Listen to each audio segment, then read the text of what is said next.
Hey all, Josh here, and this is my review of the movie Gamera the Brave, which is actually not a new movie, but one I just recently picked up and greatly enjoyed, much to my surprise, actually.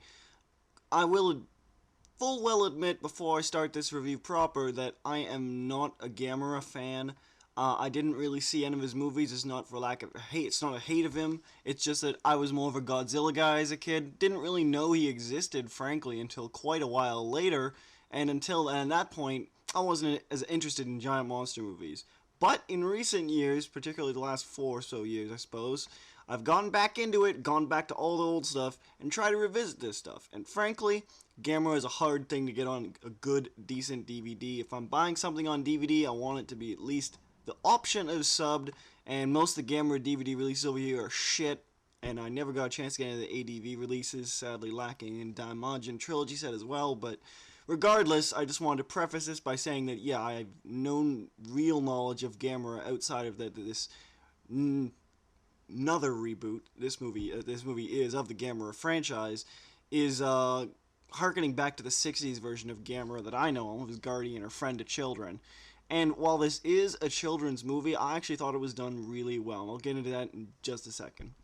Alright, to start off, if you don't know who Gamera is, he's a giant monster, he's a turtle, he can kind of shoot energy or plasma out of his mouth, and moreover, his most iconic ability is to tuck his limbs into his shell and use it as kind of a uses shell as a kind of a jetpack device where he twirls like a disc. It's kind of actually difficult to explain, to actually articulate, but suffice to say, rather fanciful creature, much more fanciful than Godzilla, and the story plays on this quite well, but again, more on that later.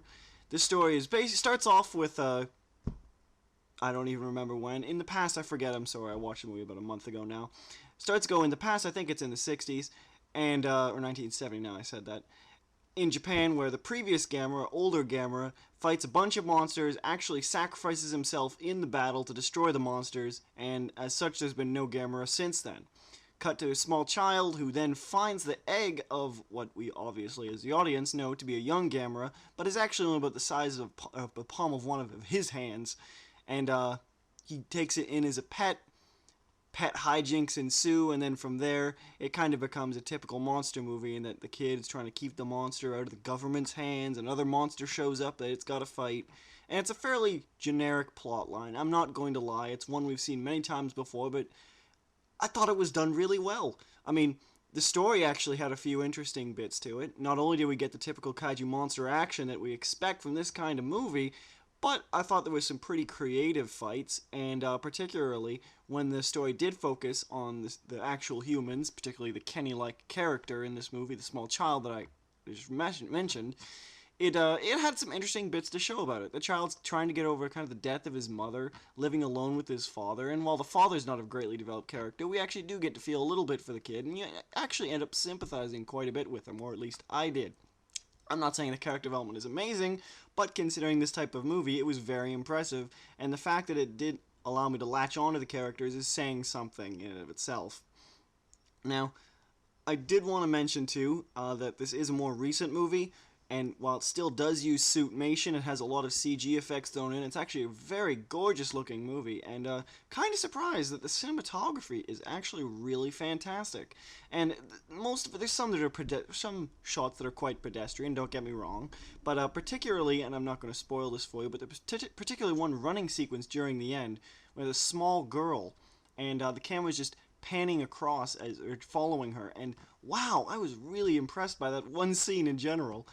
But yeah, like I said, in general, this is actually quite a nice movie, and when they're in the small coastal town when Gamera is still young and it's still going through the kind of comedic stage of the movie, it was shot rather endearingly, and particularly I want to actually get back to the effects and say that the young Gamera looks just as good as the old Gamera, obviously completely different. One of them is a guy in a suit, or more or less puppetry, and the other one is a completely CG creation.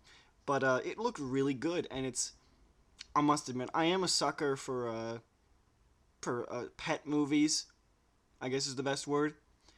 And this movie does definitely have that kind of thing, except the turtle can levitate and breathe fire.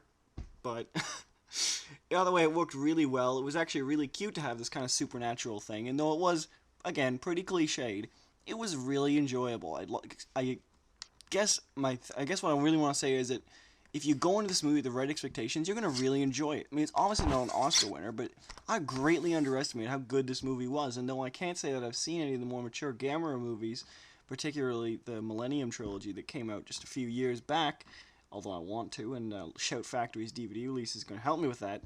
But I haven't seen those, so I have no frame of reference to how much the character of Gamera has really changed. But I've liked this interpretation a lot, and I'm willing to see more of them, of course. I like it either way, when a monster is big evil and beats the crap out of Tokyo along with other monsters, just as much as anyone who's a fan of these movies. But I also like it when they try and take a more story-oriented approach and focus a lot more on the humans. And while it can be sad for lack of monster action in some movies, this movie I do not feel suffered from that. Lastly, I want to get to the sound. While there was no standout huge orchestral scores, a lot of it worked really well, and the end song, particularly overlaid by B-roll footage of a small turtle they used as a stand-in for the young Gamera, really ended the movie on a nice note, I thought, and I really wish they had made a sequel to this movie.